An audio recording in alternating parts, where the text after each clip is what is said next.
All right, this is getting uncomfortable. So there's one more question, one more thing that we're going to go to, and it's on gun control.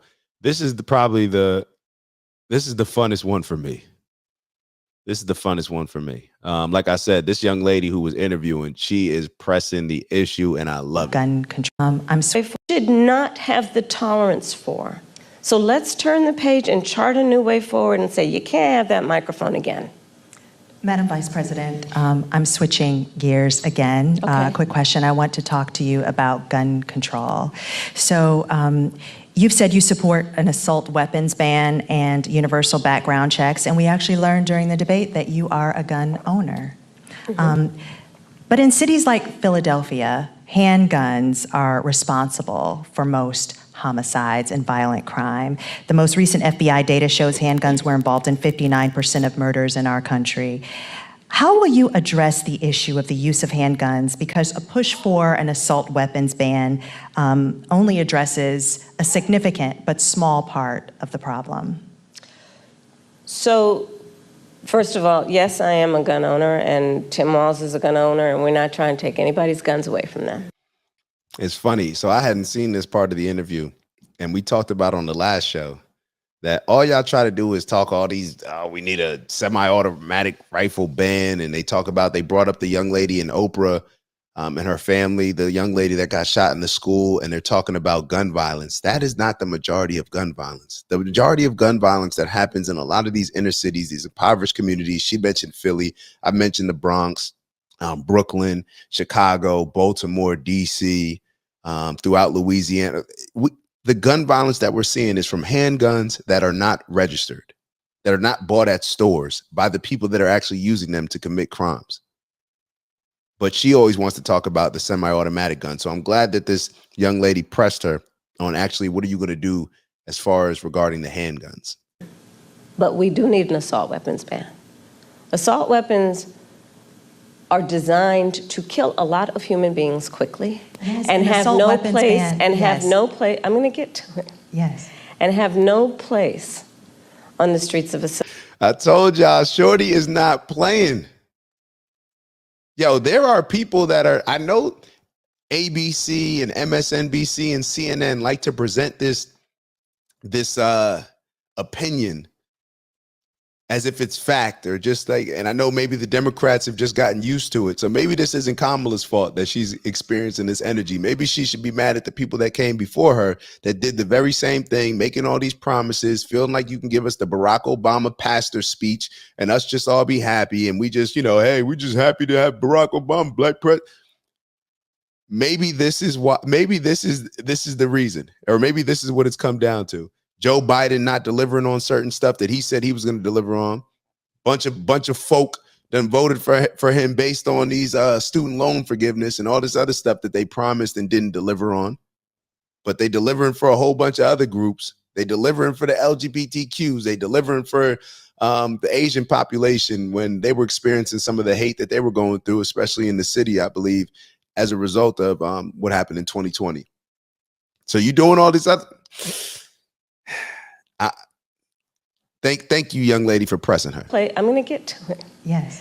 And have no place on the streets of a civil society. We need universal background checks, which, to your point about handguns, is about saying that it is just reasonable to want reasonable gun safety laws that say we should do background checks that we ought to know. It's just reasonable. You might want to know before someone can buy a lethal weapon.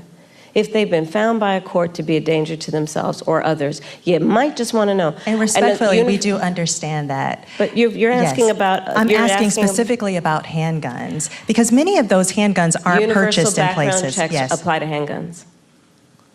Yes. They do. But in many instances, those handguns aren't even bought lawfully. Yes.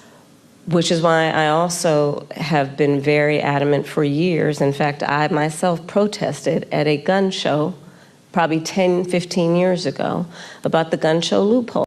Okay. Anything in the last 10 to 15? Or how about anything in the last 3.5 years while you're the vice president? And why we need to close that. Because what ends up happening is that gun shows at flea markets, gun dealers are not under... Yo, this is the thing, man. Oh, you know what's so funny is it was very easy for her to identify she was talking about the fear on the other side, the fear that's created on the other side. Yo, what the young lady's asking about, she's asking about inner cities, black neighborhoods. This is the National Association of Black Journalists. She's talking about the killings, the homicides that are happening in the black communities that are impoverished. That's what she's asking. Maybe you're just not aware of exactly what she's asking you, but it's very clear what she's talking about. And she made it clear in the beginning. So talk about the problems in the black community. We need to figure out how to provide more resources to people, to where people aren't living in that crab in the barrel mentality. Do people feel that they have opportunities? Maybe introduce some trades. How about bringing fathers into the household? That would decrease gun violence. Like, talk about the things that are connected directly to it. You have a father in the household, that's going to immediately significantly decrease the chances of somebody committing a crime, committing a homicide. Just having a father in the household. Talk about introducing more trades. A lot of these kids, when they don't have the opportunity to go to college, they may get caught up in certain things, and that can lead to them engaging in illegal activity, which could lead to, obviously them policing their own communities and them leading to homicides. It's like we're so clueless. It's like these politicians get in these positions to where they are like, they're so above the ground. Like, yo, come down to ground level. We're gonna walk you through exactly what's going on. But she thinks that, and this is what a lot of politicians, it's not just her, she thinks that she can address a situation without being on the ground. And she did the same thing with the border. I remember that interview, the older black gentleman, and he was pressing her about the border. She's responsible for the borders are, right? I know she tries to claim that she's not it now, but she's responsible for the border. And they're asking like, well, have you been there? And she's like, well, we've been there. And he said, well, have you been there? And she's like, no, I haven't been to Europe either. Is it? Ma'am, you're not aware of what's going on to the point where you're so disconnected. You don't even understand what she's asking you. So therefore, you sound crazy when you're answering. Existing law in the past required to register their sales. And so you are exactly right that a lot of homicides, for example, a good number of them, I don't have the statistic in front of my mind, are committed with illegally purchased guns. And that's why we need to address each entry point in the issue, including universal background checks, closing the gun show loophole, and what we need to do as a general matter to focus not only on reaction to crime, but prevention of crime. So you're raising a very important issue that has many facets, including what we need to do in terms of reasonable gun safety laws and what we need to do around crime prevention, what we need to do around crime deterrence. How about censoring a lot of these things that we call entertainment?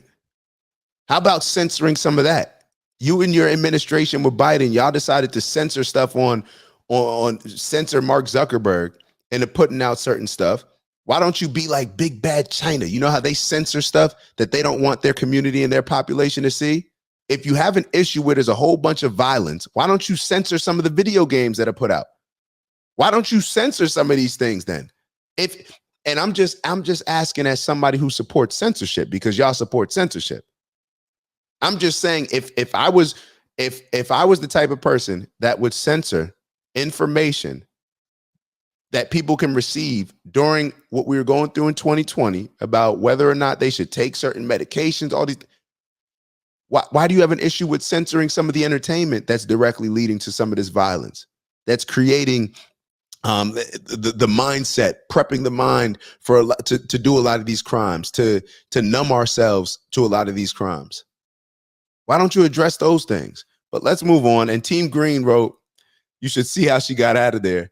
Well, I will show that because I thought that was funny as well. Let's play the end. This is how the interview comes to an end. Thank you. Thank you.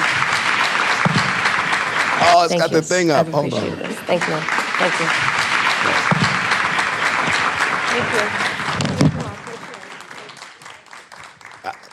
She I don't know. She ain't got that same energy that she had after the debate. She a little wave. I'm out of here. You can't really see it because I got these dumb things on the screen, but it's all good.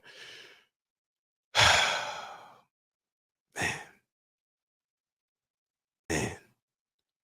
How y'all feeling? Everybody good? Everybody good? All right, we're going to just keep it pushing. We're going to keep it pushing. Already got the next video queued up. So just so we can see an example, we saw a little bit of Trump in the beginning. We saw Kamala in her interview with the National Association of Black Journalists. Let's look at a side-by-side when they're asked the same question and see how they react. Ew, it's Dak. Just want to thank you for checking out our video and visiting the OG Network. If you enjoyed the video, please make sure that you give us a like. And if you're looking to join a community of inspired individuals striving for purposeful abundance, subscribe. And if you're feeling real generous, share the video with some friends and family. All right, I'll see y'all soon. Ew.